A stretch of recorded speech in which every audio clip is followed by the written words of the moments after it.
ত্রিপুরাকে নেশামুক্ত করার জন্য ত্রিপুরা পুলিশের তরফ থেকে যে একটি ইনিশিয়েটিভ, সেই ইনিশিয়েটিভের অঙ্গ হিসেবে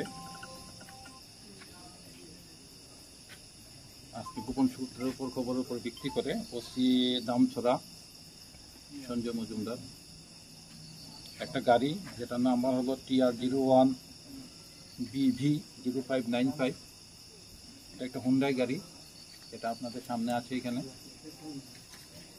সেই গাড়িটাকে ডিটেইন করে তল্লাশির সময় সেই গাড়ির থেকে টোটাল 177 কেস হিরোইন এটা সিজ করা হয়েছে।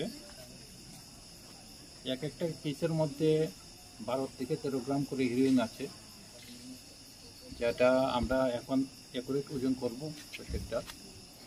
ইনিশিয়ালি এখানে 2 কেজি 150 গ্রামের মতো হিরোইন আছে।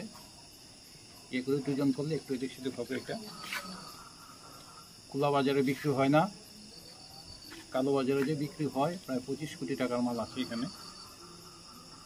গাড়িটাকে সিজ করা হয়েছে।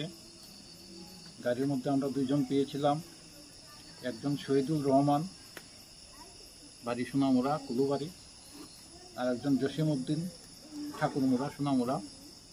তাদের 2 জনকে অ্যারেস্ট করা হয়েছে।